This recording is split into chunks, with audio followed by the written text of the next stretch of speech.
Assalamualaikum warahmatullahi wabarakatuh. Saya Ayu Nilianti Salamah dengan NIM 0524133211 dari jurusan Ilmu Komunikasi UPBJJ Purwokerto tahun 2024. Di sini saya akan menjawab tugas tutorial online 1 mata kuliah logika. Pada soal nomor 1, saya akan menjelaskan macam-macam term. Term itu terbagi menjadi 3. Yang pertama yakni term umum atau general term. Yang kedua ini term khusus atau specific term. Yang ketiga adalah conceptual term. Yang pertama ada term umum atau general term. Term ini merupakan term yang merujuk pada kategori atau kelompok yang lebih luas karena ia mencakup berbagai objek atau individu dalam klasifikasi yang sama. Contohnya seperti bunga. Bunga ini sebagai term umum yang mencakup semua jenis bunga. Ada bunga tulip, ada bunga mawar, ada bunga melati, ada bunga dahlia, dan lain-lain. Yang kedua adalah term khusus atau specific term. Term ini yang merujuk pada suatu individu atau objek yang lebih spesifik dalam suatu kategori. Contohnya seperti bunga tulip. Bunga tulip ini merupakan term khusus yang merujuk pada suatu jenis bunga dalam kategori bunga itu sendiri. Yang ketiga adalah term konseptual.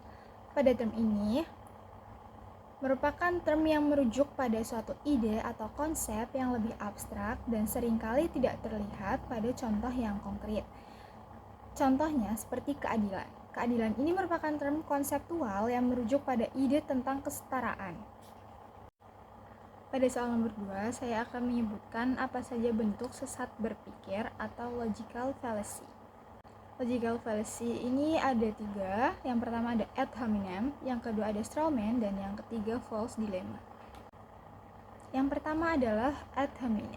Ad hominem ini menyerang karakter atau sifat pribadi lawan bicara daripada argumen itu sendiri.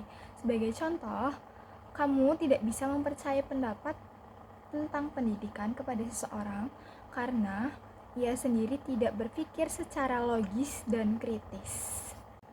Yang kedua adalah straw man. Straw man ini mengubah atau menyederhanakan argumen lawan menjadi versi yang lebih lemah, lalu menyerang versi tersebut. Sebagai contoh, orang yang mendukung peningkatan pajak pasti ingin semua orang hidup dalam kemiskinan.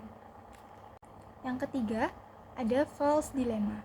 False dilemma ini menghadapkan dua pilihan seolah-olah itu satu-satunya opsi yang ada. Padahal ada pilihan yang lainnya. Sebagai contoh, kita harus memilih antara melindungi lingkungan atau tidak mendapatkan pekerjaan karena tidak ada pilihan lain. Lalu, bagaimana cara kita untuk menghindari kesalahan logika ini? Yang pertama, kita harus berpikir secara kritis. Dengan cara apa? Dengan cara selalu menganalisis argumen dengan baik dan mempertimbangkan bukti yang ada dengan cara menggali semua informasi dengan data yang valid dan tidak hoax. Yang kedua, mencari informasi tambahan. Dengan mencari informasi tambahan ini, kita menjadi tidak ragu untuk mencari data atau perspektif lain sebelum membuat suatu kesimpulan. Jadi di sini juga kita menghindari emosi secara berlebihan. Selain itu, kita juga untuk mengusahakan tetap menjadi objektif dan tidak membiarkan emosi mempengaruhi pemikiran logis kita sendiri. Sekian jawaban yang dapat saya sampaikan, kurang lebihnya mohon maaf. Wassalamualaikum warahmatullahi wabarakatuh.